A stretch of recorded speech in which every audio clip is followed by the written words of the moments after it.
अस्सलाम वालेकुम। आज हम असहाब कहफ का वाक़या पेश करेंगे। रिवायत में आता है कि हज़रत ईसा इस्लाम के आसमान पर उठा ले जाने के बाद ईसाइयों का हाल बेहद खराब और निहायत बदतर हो गया। लोग बदपुरस्ती करने लगे और दूसरों को भी बदपुरस्ती पर मजबूर करने लगे। खुसूसन उसका एक बादशाह था जिसका नाम दकनिसुस था। वो तो इस कदर जालिम था कि जो शख्स बदपुरस्ती से इनकार करता था कि उसको कत्ल कर डालता था। अस्हाबे काफ सहज अफसोस के सूखा थे, जो बादशाह के मुअज़्ज़ज़ दरबारी भी थे, मगर ये लोग सहाबी ईमान और बदपुरस्ती से इंतहाई बेजार थे। दक्यानिसस के जुल्म जबर से परेशान होकर ये लोग अपना ईमान बेचने के लिए उसके दरबार से भाग निकले और करीब के एक पहाड़ में एक गार के अंदर पनाह लिए और सो गए।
उसके दरबार में निहायत बेकरारी के साथ नीरी व जारी करके दुआएं मांगने लगा कि या अल्लाह अज़्ज़वजल, कोई ऐसी निशानी जाहिर फरमा दे ताकि लोगों को मरने के बाद जिंदा होकर उठने और कयामत का यकीन हो जाए। बादशाह की यह दुआ कबूल हो गई और अचानक बकरियों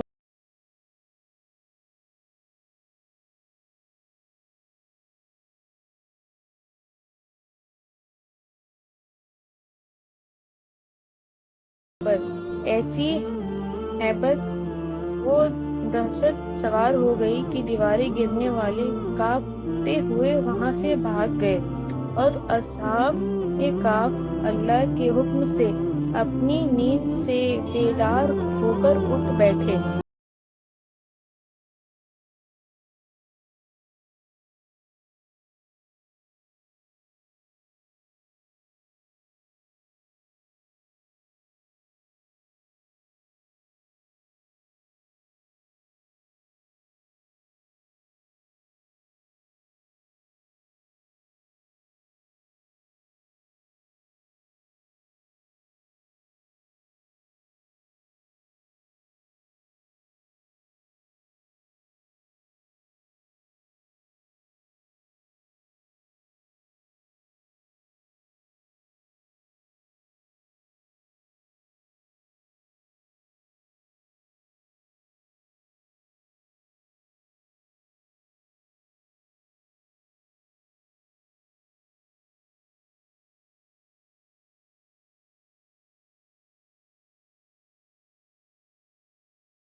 गया है। चुनाचे ने दुकानदार ने उनको हुक्काम के सुपर्द कर दिया और हुक्काम ने उसे खजाने के बारे में पूछताछ शुरू कर दी और कहा कि बताओ खजाना कहाँ है। यमलिखा ने कहा कि कुछ खजाना नहीं है, ये हमारा ही रुपया है। काम ने कहा कि हम किस तरह मान ले कि ये तुम्हारा है। ये सिक्का 300 वर्ष पुराना है और वर्षों गुजर गए कि सिक्के का चलन बंद हो गया और तुम अभी जीवन हो।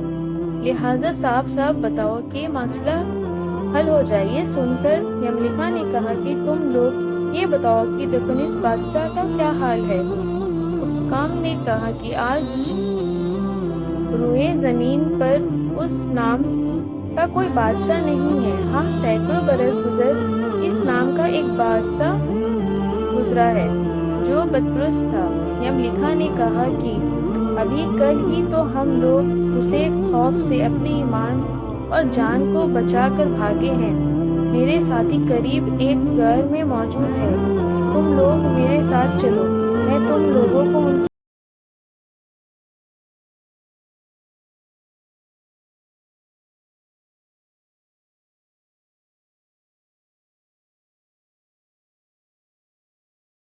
तो उन लोगों ने ख्याल कर लिया कि शायद यमलिखा गिरफ्तार हो गए और जब घर के मुंह में पर बहुत से आदमियों को शोर गुजता हुआ तो उन लोगों ने तो समझ बैठे कि गालिब दक्योनिस की फौज हमारी गिरफ्तारी के लिए आ पहुंची है। तो ये लोग निहायत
पास पहुंचा तो अस्हाबे काफ ने घर से निकलकर बादशाह से मुआयना किया और अपनी सारी बातें बयान की।